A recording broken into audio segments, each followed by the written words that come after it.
Welcome to another episode of Creepy Stories. In today's episode, I'll be reading a thread about a very disturbed young man who enjoys stalking angels. A Delusional Guy Who's Still Out There by lyraalluse. One time I met this guy in my poetry class. We will call him Wayland to protect his privacy. Wayland and I became pretty close because we were always put into critique groups together in our class. I talked to him and he seemed like a pretty normal guy. I went to his apartment a few times to hang out or play video games. He was obsessed with his dog, so whenever we'd go anywhere, he'd usually take his dog with him. That was the only strange thing about his personality that I could see. But eventually he started talking about this girl named Michelle. He was an angel he was trying to find. At first I thought he was talking about a girl who was like an angel, but no.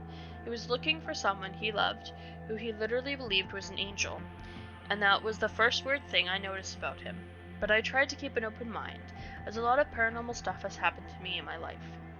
A few months into our friendship, he ended up taking me out to this lake, and we walked along the shore. It was the one time he didn't bring his dog.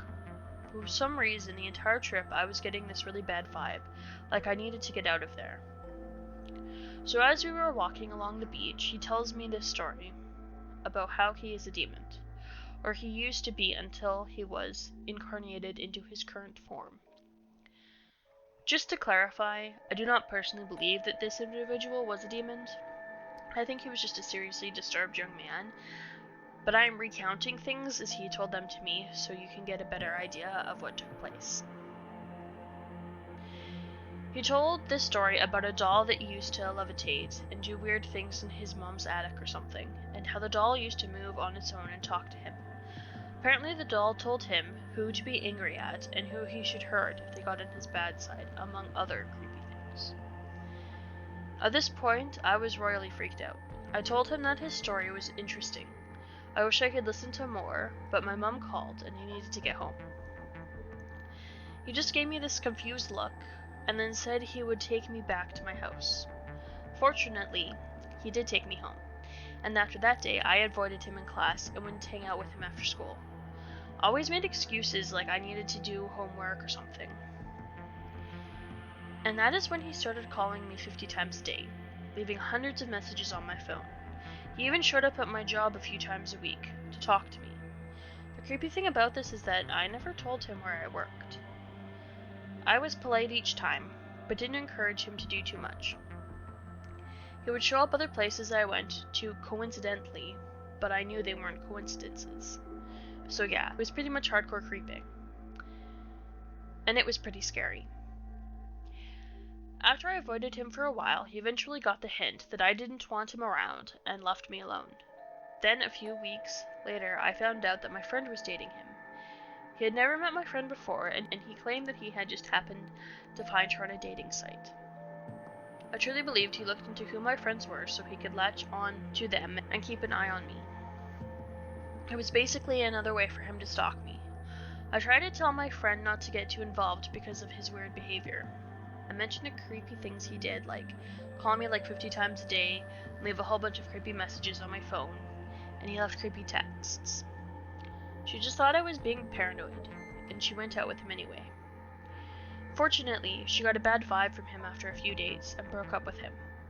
He also started calling her a bunch of times, but eventually gave up when it looked like she wouldn't change her mind. A few weeks after the incident, I woke up to the sound of someone walking outside of my bedroom window. It was a bit unnerving, but I figured that it might be one of the neighbors, so I didn't think anything of it, and I went back to bed. I investigated the area outside my window the next day, and saw distinct footprints and something that looked like a knife left by the footprints.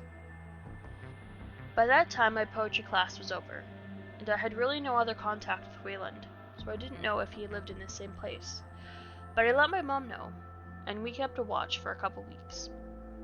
But that was the last time I was bothered by anything like that. I don't know where Wayland is these days, or if it was him outside my window that night, but I hope that we never meet again. Charles 0099. Finding that knife is definitely something to be concerned about. You should consider getting a watchdog or someone to look over your house for some time. Lyraalluse. This happened about 4 years ago, and I live in a different city now, so I'm not too concerned. I did end up telling campus security. He pretty much avoided me after he learned that security guards and possibly the police would be involved. I suppose he could always create my online profile or something, but I've done my best to block his known profile name from most of my websites. That being said, there was actually another experience I had involving a DeviantArt account that might have been his, but I could never prove it or draw the proper parallels. It happened in the same time frame, too, so I always wondered if those two instances had any connection. About 4 years ago, one of my long-term friends on DeviantArt sent me urgent messages telling me to check out a profile of a user I'll call Clowns Be Clowning to protect his identity. The creepy thing about this DeviantArt profile was that it was basically a shrine to me. It had details about my life on it that only people who knew me personally or had been following the journals on my various websites would be aware of. I read through this guy's personal journal in the profile section of his page, and let's just say there was some disturbing stuff posted on it. There were hundreds of pictures of me. Where he got them, I have no idea. I only let close friends view my pictures on my personal Facebook page. And underneath the pictures, he would list creepy things like, "I'm always watching you," and "I want to wear your skin." He also would post links to my writing, art, and music websites. He would tell people to watch me because I was an angel, was perfect, and people should like me. I was basically a religion to this guy, that he was even going so far as to try to convert people. It is one of the strangest things I have ever encountered, and I was terrified when I read everything, though. I told my mom about the DeviantArt user, and she told me we should report it to the police, so we went to the station to give an official statement.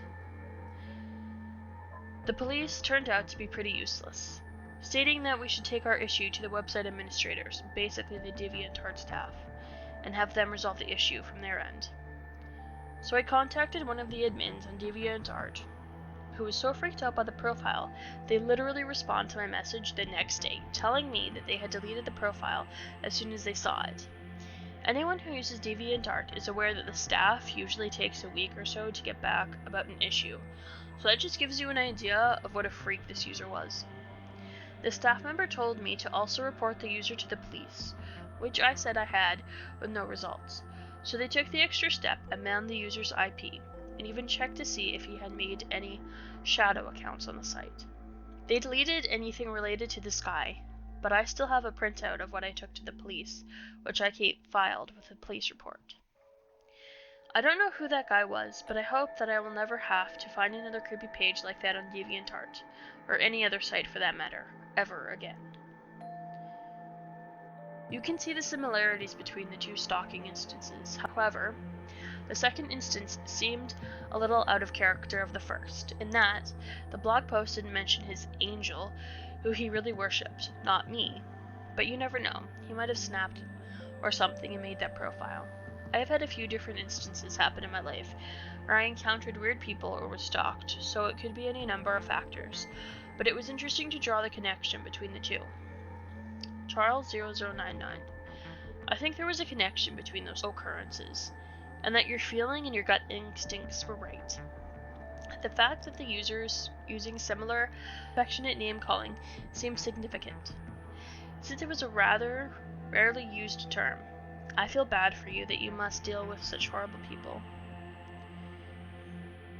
Lyraalluse. Yeah, I have definitely met a lot of weird, creepy stalker types over the years. Some were worse than others. Bannister. Can people please state whether they are male or female? It can dramatically affect the tone of the story, and it's not always obvious at all just from reading your text. Lyraalluse. I am a female, if that helps. In a few months, I plan on making a countdown of the creepy videos in each category. In order to do so, I need your help. If you like any of the stories, hit the like button to let me know. It will help me when I need to collect the data. If you like the videos and want to know when more are coming, simply subscribe to the channel. I post new videos every day. If you thought this video was epic, share it with another like-minded horror fiend just like you. If you have any of your own creepypastas or true horror stories, share them in the comments below and you might just hear your story being read. I know you can pick any YouTuber to watch, so I just want to thank you for picking one of my videos. Hope it didn't scare you to death.